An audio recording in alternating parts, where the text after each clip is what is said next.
This podcast was produced by Sean Weston Media. From a dimly lit cupboard somewhere in England, two people chat about communications. Sometimes they talk about other things. Welcome to From the Comms Cupboard.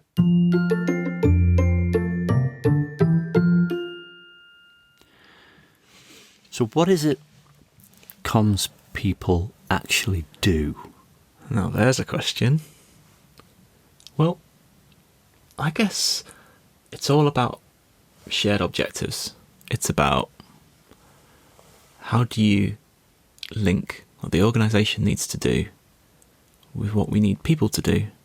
How have they got shared purpose? Recognising common goals. Yeah. They're the synapses that bind us together. I suppose so, yeah. I think it's all about what does an organisation need to achieve and how does it engage the people that work with it to do that. So I guess internal comms helps the organisation and its leadership connect with the people that work for it to deliver a shared goal, a shared objective. Because we all know that sometimes those connections are not there, right? Especially for a large organisation. Absolutely. I suppose it's like internal comms are the people who help everyone else get on the boat. And the boat sails away to where we need to be in the end. So it's kind of like a cliche. We help people along that journey. Oh, there are lots of analogies coming, lots of metaphors I'm thinking of. But do you know what? I often think we bring things back metaphorically to cooking. Could we say that internal comms is like throwing a little bit of corn flour into a sloppy stew, just to bring it all together?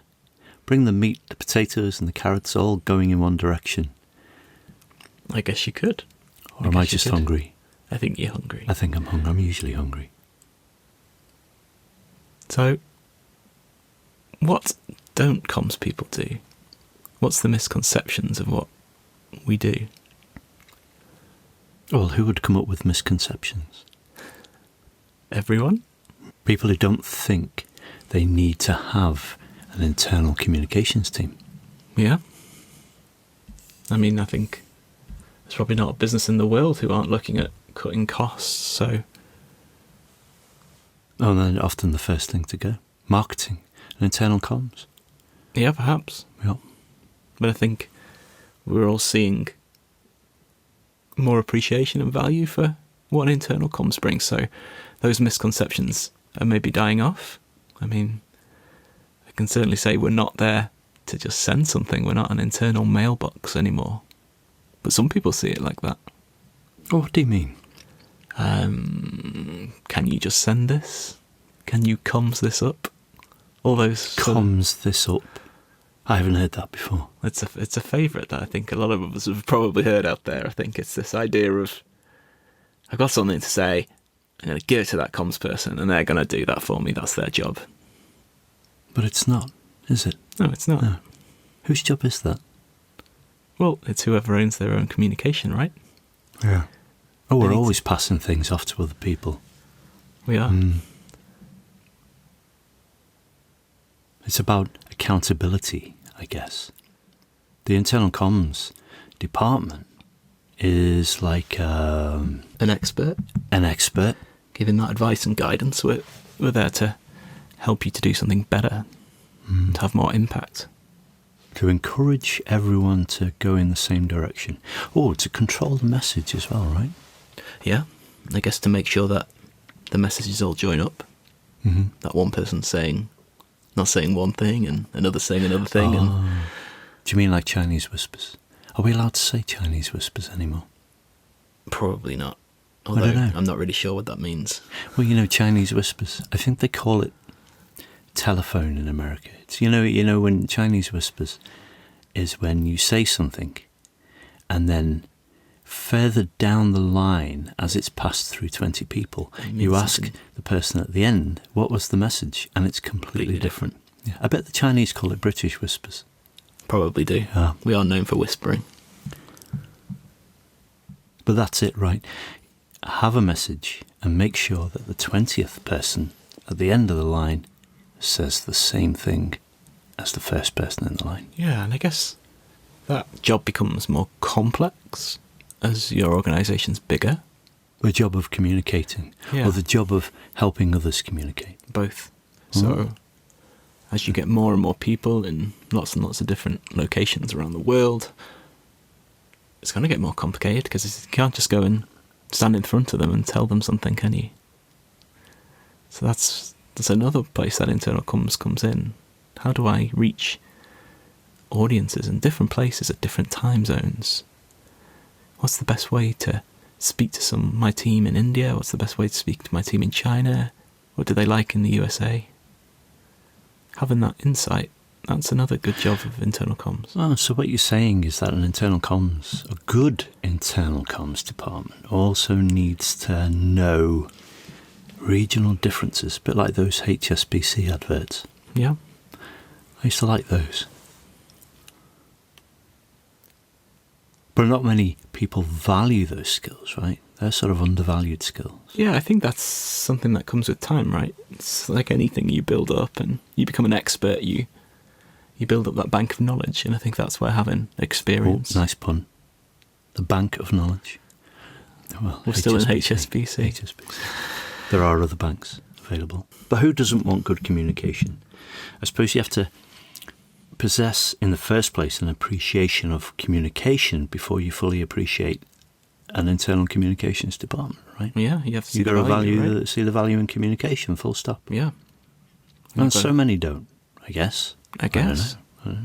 I don't know how people can think objectives and what an organisation wants to do is going to be achieved if they can't articulate what needs to be achieved and help others to understand that.